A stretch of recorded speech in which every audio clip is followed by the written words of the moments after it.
Presiden harus mengambil sikap keras. Satu, batalkan peraturan Kapolri dengan keputusan Presiden seperti Bang yang disampaikan tadi. Copot Kapolri dan seluruh pejabat yang merancang aturan ini. Audit seluruh langkah yang memperluas kekuasaan Polri secara ilegal. Bentuk ulang struktur batas kekuasaan Polri dengan reformasi Polri segera. Sekarang saya coba masuk kepada reformasi Polri yang mandek. Ini kami sampaikan karena kecintaan pada Korps Tribrata. Polri hari ini sedang mengalami krisis kepercayaan nasional.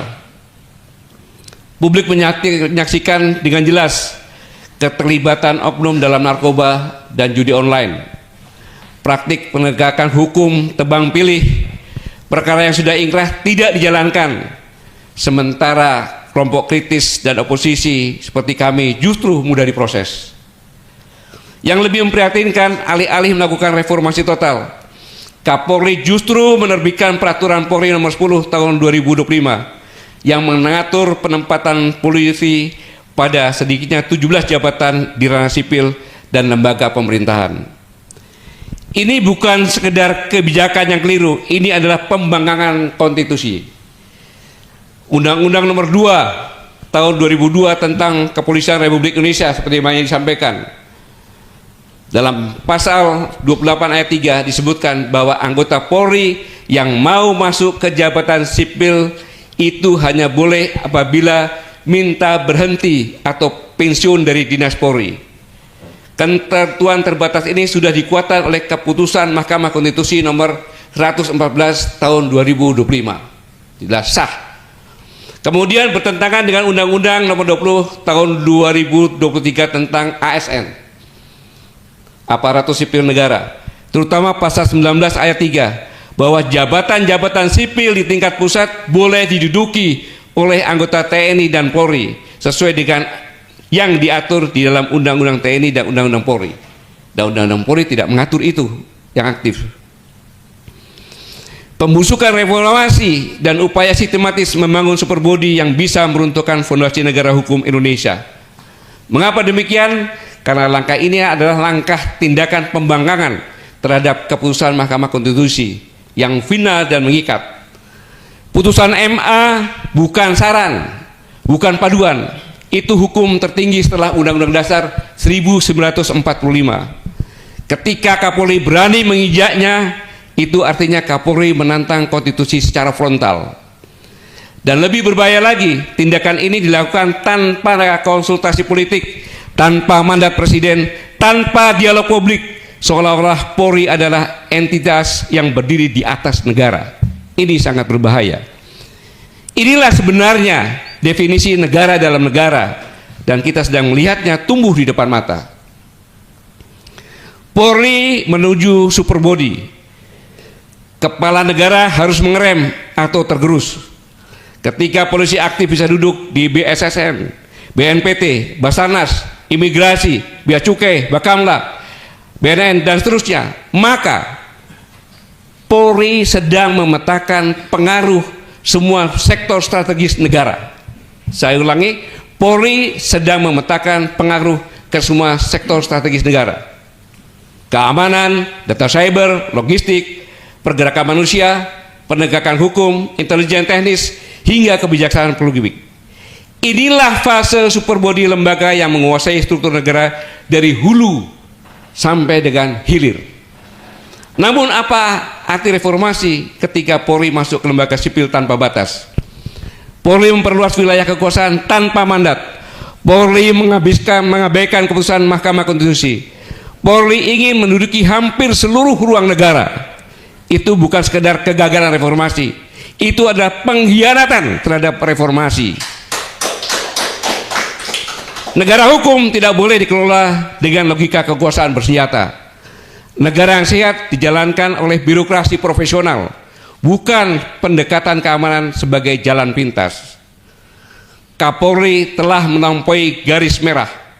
Kapolri telah melampaui batas reformasi 1998. Kapolri bahkan telah melampaui keinginan presiden. Kapolri berjalan sendiri. Kapolri bermain di luar garis komando. Kapolri menciptakan realitas kekuasaan baru tanpa mandat politik. Kapolri bukan saja melakukan sabotase struktural, tetapi telah melakukan pembangkangan dan penyanderaan presiden. Jika bukan presiden tersandera, setidaknya presiden tidak berdaluat penuh dalam mengendalikan institusi kepolisian. Ini faktanya. Ketika presiden akan membentuk tim reformasi polisi, Kapolri membentuk tim reformasi dan presiden tidak meminta Kapolri membubarkan tim reformasi internal Polri meski presiden telah membentuk timnya sendiri. Pernyataan Kapolri. Jadi saya kira kalau kita tidak mereform diri kita sendiri, tentunya beberapa hebat pun komite ataupun komisi yang dibentuk orang yang ada di dalamnya, kalau kita nggak mau mereform kita sendiri, ya percuma. Ini pembangkangan yang jelas-jelas kepada presiden. Ingat, polisi di bawah presiden. Presiden berkuasa penuh pada Kepolisian Republik Indonesia.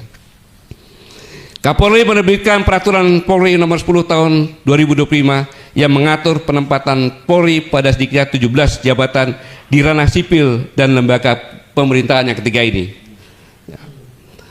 Kapolri menjalankan agenda sendiri meski ada keputusan resmi presiden dan keputusan Mahkamah Konstitusi.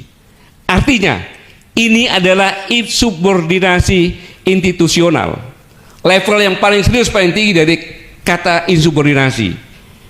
Karena bukan sekedar membangun personil, bukan sekedar membangkang personil, tapi membelokkan arah institusi yaitu Polri dari kehendak konstitusi negara.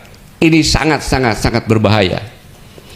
Presiden harus mengambil sikap keras. Satu, batalkan peraturan Kapolri dengan keputusan presiden seperti Bang yang disampaikan tadi. Copot Kapolri dan seluruh pejabat yang merancang aturan ini. Audit seluruh langkah yang memperluas kekuasaan Polri secara ilegal. Bentuk ulang struktur batas kekuasaan Polri dengan reformasi Polri segera. Jika presiden tidak bertindak, maka akan tercipta presiden mematikan. Lembaga penegak hukum bisa melawan hukum, anak buah bisa melawan komandan dan komando, institusi bisa melampaui negara. Dan ketika itu terjadi, presiden tidak hanya kehilangan Polri, ia kehilangan negara. Saudara-saudaraku sekalian, pada tanggal 11 Desember yang lalu, Koalisi Aksi Menyelamatkan Indonesia mengadakan diskusi, dihadiri 23 orang kami. Dan dari diskusi ini ada yang menarik tentang reformasi polisi tadi. Terjadi di intelektual pinggiran, kami kan intelektual pinggiran nih, orang ya. Bahwa apabila presiden tidak mengambil sikap keras yang saya sampaikan tadi, maka akan terbentuk persepsi publik. Saya ulangi, apabila presiden tidak mengambil sikap keras yang saya sampaikan tadi, maka akan terbentuk persepsi publik sebagai berikut. Satu, secara de jure, Presiden Republik Indonesia adalah Jenderal TNI Purnawirawan Prabowo Subianto. Tetapi secara de facto, Presiden Republik Indonesia adalah Jenderal Polisi Sulistyo Sigit. Dan keduanya dikendalikan oleh Jokowi.